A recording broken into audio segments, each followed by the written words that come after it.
భాగంలో మొదటి కవిత, తొలి కవిత తేజస్సు. మొదటి కవిత తేజస్సు. కలల సూర్యుడు ప్రకాశిస్తున్నాడు నిద్రా జాగృతావస్థ కాని స్థితిలో. రెప్పలపాటున తన ప్రకాశాన్ని చూపుతున్నాడు. నిన్నటి కష్టనష్టముల జాడలు ఏమాత్రం కనబడనీయకుండా హృదయాన్ని తేజోమయం చేస్తున్నాడు. అజ్ఞానాంధకారాన్ని పోగొట్టే తన తేజోకాంతితో కళ్ళు మిరుమిట్లు కొలుపుతున్నాడు. నిజాయితీ గొప్పతనాన్ని స్ఫురింపచేస్తున్నాడు.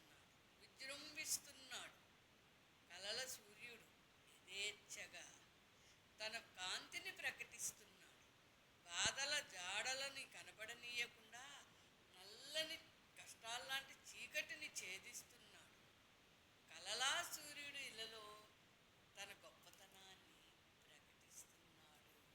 చూశారు కదా, ఒక మనిషి అవమానించబడి మొత్తం సర్వం, డబ్బుని, ఆరోగ్యం, అదృష్టం, వివాహ జీవితం అన్నీ కోల్పోయిన వాడు తిరిగి తన స్వయం కృషితో పైకి వచ్చినటువంటి ఒక గొప్ప వ్యక్తిత్వం ఉన్న మంచి క్యారెక్టర్, సుశీలం, సుగుణాలు ఉన్న వ్యక్తుల గురించి రాసినటువంటి కవితే ఇది. దాని భౌతిక సౌందర్యంతో సంబంధం లేదు. ఆత్మజ్ఞానం, సంపద, చదువు తిరిగి జీవితాన్ని నిలబెడుతుందని చెప్పడం ఈ కవిత యొక్క ఉద్దేశం. నెక్స్ట్ రెండవ కవిత.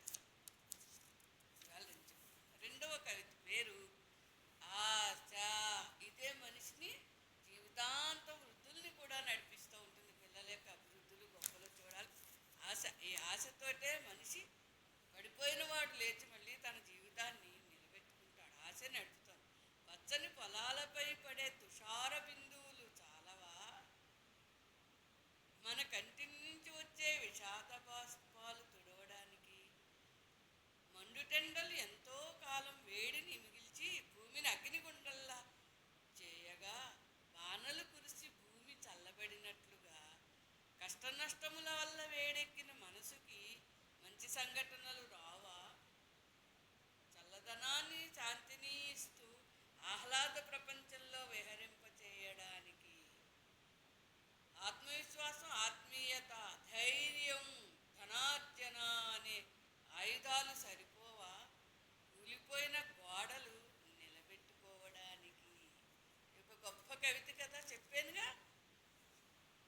అంతే, రికవర్ రికవర్ రికవర్. తిరిగి మనం అభివృద్ధి చేసుకోవడం. మనం పోయే కష్టాలు, నష్టాల నుంచి మనం అభివృద్ధి మన మనసుని మనమే బాగు చేసుకుంటాం. మనమే అభివృద్ధి చేయాలి. అంచేత ఏంటంటే మనకైనా బాధ, కష్టాలతో మన కన్నీరు మనమే తుడుచుకోవాలి. కాబట్టి ఎవరి ముందు కూడా అసలు కన్నీరు కార్చాల్సిన అవసరం లేదు. ఎవరిని కూడా